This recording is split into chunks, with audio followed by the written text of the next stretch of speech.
Prevention of tobacco use among kids is something many schools focus on. And while that mainly used to be cigarette use, now juuling and vaping have become popular trends among teens.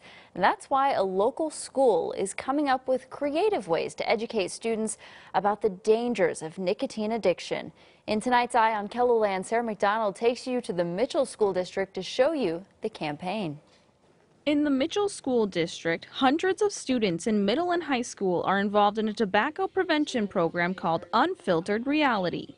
Basically saying we're going to give you the truth and we aren't going to sugarcoat it, we're going to tell you how it really is. And our goal is for our peers to be able to make educated, informed decisions about their own personal tobacco use. One of those students is sophomore Natalie McLeod, who's been involved since middle school. I've always been preached not to do it.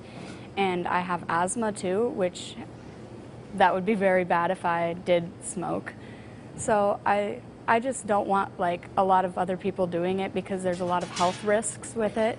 As part of the group, students come up with different campaigns and activities to help educate their peers. One thing that our group does is we do a lot of street marketing, and that's where we basically create living posters or just something that you are seeing in your everyday life that sticks out a little bit so it gets you to pay attention. Currently, a main focus is on e-cigarettes, vaping, and juuling. Right now, seniors in high school are reporting that about 37% of them are using these devices. And by middle school, even we have 17% of 8th graders reporting to use those nationally.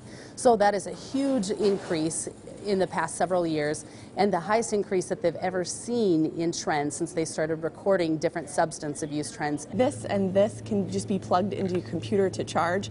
Basically what this looks like is a long USB. I've had several parents, say I had no idea what that was until they saw it on the news. To help get the message across, the latest campaign the group is working on involves guinea pigs. But how do the furry pets and tobacco prevention relate? We are using that to basically say, like, don't be a guinea pig to tobacco industries. So basically what we're doing with this is we really want to get the message out to kids that no one knows the health risks and the health effects of vaping, and we won't know that. We won't have that information for quite some time.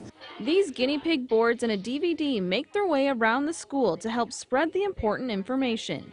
Travels from classroom to classroom. They watch this video that is very informative, talks about some of the health risks with vaping and a lot of things that, we just don't have that type of prevention information about vaping. Plus, you will find several posters made by students around the school with information about vaping. A lot of people think that it's better than smoking cigarettes, but a lot of it can be just as bad.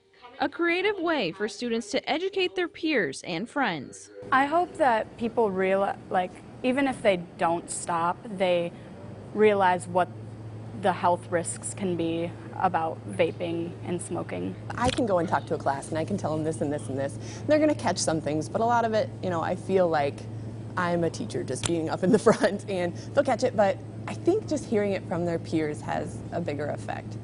With Eye on Kelloland, I'm Sarah McDonald.